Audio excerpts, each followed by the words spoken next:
आपकी और मेरी शर्ट काफी हद तक मिलती जुलती है। Yes sir. कहाँ से ली भाई? दिल्ली से ही लिया सर। कहाँ से? दिल्ली से, चोर दिल्ली बाजार में कहाँ से? चोर बाजार। मेरी ऐसी एक शर्ट चोरी भी हो गई थी।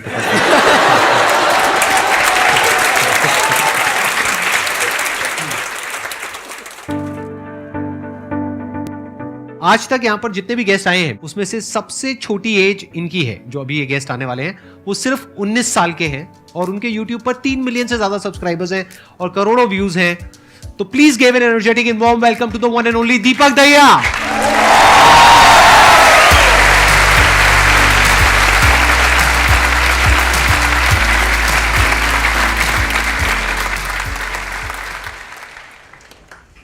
थोड़ा सा आप अपने बारे में बताइए कि आपकी शुरुआत कैसे हुई, कहाँ से थॉट आया, इंस्पिरेशन आई? यूट्यूब जर्नी के बारे में बताऊं उससे पहले मेरी इच्छा है कि मैं आपके बारे में बताऊं कि मतलब आपको मतलब मुझे कैसे इंट्रोड्यूस हुआ था। मतलब मैं 8th क्लास में था, आज से 7 साल पहले की बात है।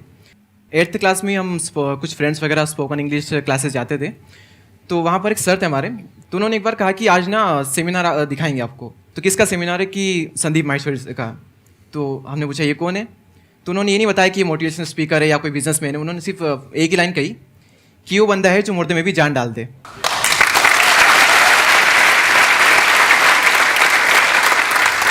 फिर मेरा ऐसा था कि मतलब लाइफ में क्लियर नहीं था कि करना क्या है, मैं क्या करूँ। मतलब करना बहुत कुछ है, सर ने आग लगा दी अंदर की, पर ये समझ नहीं आ रहा करूँ क्या मैं। तो रैंडमली फिर ये माइंड में आ ही गया कि मतलब अभी मैं क्या कर सकता हूँ। ये मेरा क्वेश्चन था कि अभी मैं क्या कर सकता हूँ, बात की छोड़ो।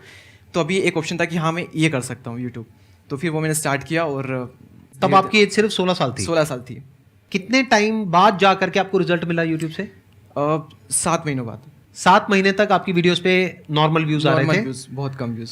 जो ज़्यादा वायरल हुई थी वीडियो, जिसकी वजह से मेरे काफ़ी सब्सक्राइबर्स गए, काफ़ी व्यूज आए चैनल पर, काफ़ी ऑडियंस आई। आज इस वीडियो पे 26 मिलियन व्यूज है, सॉरी। तो वो अराउंड 9 महीने बाद चैनल ग्रो हुआ था, आप ये मान सकते हो। तो इस पूरी जर्नी में सबसे बढ़िया मूवमेंट कौन से थे और सबसे खराब मूवमेंट कौन से थे? सबसे बढ़िया मोमेंट था, मुझे अभी भी याद है, मेरे जब 1000 सब्सक्राइबर्स कंप्लीट हुए थे। सबसे खराब फेस कौन सा था आपकी लाइफ का? सबसे खराब फेस था वो कैमरे पे शो नहीं कर सकते। हाँ, यहाँ जो ऑडियंस है उसको उनको बता सकता हूँ। बट कैमरे में क्यों नहीं दिखा सकते? कितना खराब? अच्छा, ब्रेकअप वगैरह कुछ था क्या? राइट। हाँ, तो नाम मत बताओ, वैसे लोगों को इसी में इंटरेस्ट आ रहा है। मतलब बाकी सबका इंटरेस्ट इसी में है जो आप नहीं बताना चाहते। अगर उसके बारे में थोड़ा बहुत कुछ बताना चाहते हो, बिना नाम लिए, बिना कुछ बोले, तो आप बता सकते हो। ब्रेकअप हुआ वो एक प्रॉब्लम, चलो नॉर्मल है, कईयों के साथ होती है। पर सबसे टफ चीज़ ये थी कि मेरा 12th का एग्जाम चल रहा था उस वक्त, और 12th में भी सबसे टफ पेपर जो मुझे लगता है मैथ्स का, उसी पेपर के जस्ट पहले सब कुछ हुआ था। उस पेपर के जस्ट पहले इक्वेशन चेंज हो गई थी। Right. I understand. Technical joke था, हर एक को समझ नहीं आया होगा। मेरा क्वेश्चन ये है कि ज़्यादातर मोटिवेशनल वीडियोस हम देखते हैं, लेकिन शॉर्ट टर्म का मोटिवेशन मिलता है। लॉन्ग टाइम तक मोटिवेटेड कैसे रह सकते हैं? हर वक्त हर कोई मोटिवेट नहीं रह सकता, वो चाहे मैं हूँ या फिर सर हो। हर वक्त तो एनर्जी हाई रह ही नहीं सकती।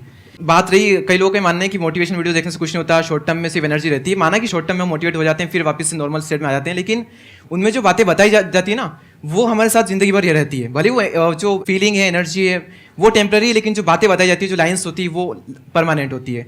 तो आपको वहाँ पर फोकस करना चाहिए। एक होता है मोटिवेशन कि मैं यहाँ पर स्टेज पे खड़ा हो जाऊँ, या अपनी कोई वीडियो मेरी आप देख रहे हो जहाँ पे मैं पूरी एनर्जी के साथ आपको कुछ बोल रहा हूँ, आपको गूज़बम्स आ रहे हैं, रोंगटे खड़े हो गए हैं, जोश आ गया है, ये हो गया, उसको आप मोटिवेशन बोल सकते हो। अगर मेरी 500 वीडियोस मैंने आज तक अपलोड करी है, उसमें से ऐसी कितनी है जो कि रोंगटे खड़े कर देने वाली है, और कितनी ऐसी है जो अंडरस्टैंडिंग के बारे में बात करती है? मैक्सिमम 10%। बाकी की 90% कौन सी है?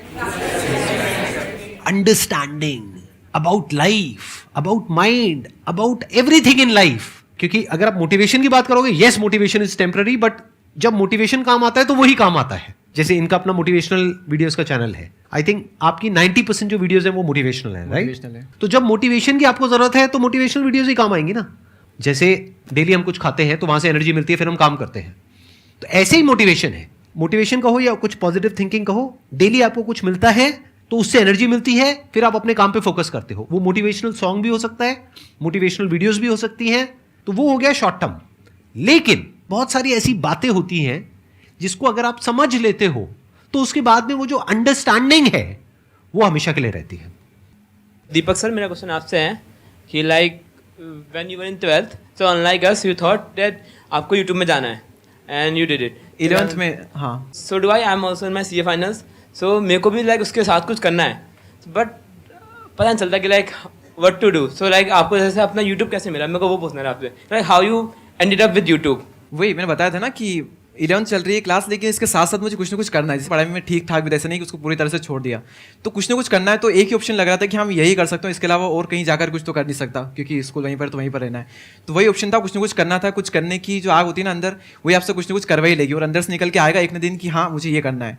अभी पता नहीं होता हमें कि क्या करूँ क्या करूँ क्या करूँ, लेकिन जब होता है ना अंदर से, तो कुछ ना कुछ कहीं ना कहीं से ऐसा निकल करके आएगा, फाइनल मिलेगा कि हाँ मैं इसके लिए बनाऊँ, ऐसा होगा. सर मेरे एक बेसिक क्वेश्चन में आपके दोनों के लर्निंग फेज सीखना चाहता हूँ, चीज़ कि ये जो थॉट होता है, जो मन होता है, वो पहली बार जब कोई विचार हमारे मन में आता है, फिर क्या होता है कि हम उसमें उलझते चले जाते हैं. फिर ये हमें काफ़ी टाइम के बाद रियलाइज़ होता है कि हम काफ़ी टाइम से अपना दे चुके हैं, लेकिन वो गलती में पता नहीं चलती है. सर इससे कैसे बचा जाए कि पहला थॉट क्या था, वो जहाँ से हमने स्टार्ट किया था, और 1 घंटे 2 घंटे बाद जहाँ पे हमने अपना थॉट खत्म किया, पता नहीं चलता है कि हमने लगभग 2 घंटे का समय अपने सोचने में निकाल दिया है. सर उससे कैसे बचा जाए, जो बहुत ज़्यादा टाइम इसमें हमारा चला जाता है.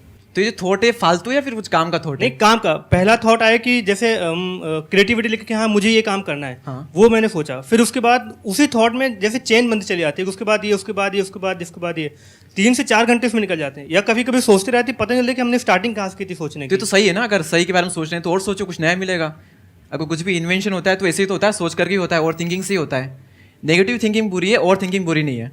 अगर तो आप अपने माइंड में जाकर के फंस रहे हो, यानी कि आप फंस गए हो 1 घंटे तक और कुछ भी नहीं निकला उसमें से, तो वो थिंकिंग बेकार है, किसी काम के लिए टाइम वेस्ट हो गया है. आप क्या कर सकते हो, पेपर पेन लेकर के करो अपना जो भी आपको करना है. माइंड मैपिंग करना सीखो. मैंने अपने कई सेशंस में अलग अलग बोला है, ये बहुत पावरफुल टूल है कि माइंड जिस तरीके से हमारा सोचता है ना, उसको आप पेपर पे कन्वर्ट करो. पेपर पे लिखो कि जो भी आप करना चाहते हो उसको सेंटर में लिखो, फिर उसकी ब्रांचेस निकलेंगी, फिर उसकी सब ब्रांचेस निकलेंगी. जिस तरह से हमारा माइंड चलता है, तो वो जो माइंड मैप है वो आपके माइंड में छप जाएगा. तो आपका माइंड भी एक ऑर्गेनाइज तरीके से सोचना शुरू कर देगा. अभी हमारे माइंड में डिसऑर्डर है. अगर आप ऑर्डर लाना चाहते हो तो माइंड को ट्रेन करना पड़ेगा. ट्रेनिंग का जो एक टूल है जो मुझे आज तक लाइफ में सबसे बढ़िया लगा है, दैट इज माइंड मैपिंग. मतलब अपने माइंड को एक क्लियर गोल देना पड़ेगा. ये गोल है जिसे तुझे अचीव करना है. मुझे नहीं पता ये कैसे होगा, माइंड तू बता ये कैसे होगा. तो अपनी ब्रेन के ऊपर आपने छोड़ दिया सवाल पूछ करके, तो ब्रेन उसके रास्ते निकालेगा, आपको अपने आप उस डायरेक्शन में भगाएगा. And that ideally has to be one pointed अगर आपको सक्सेस चाहिए तो.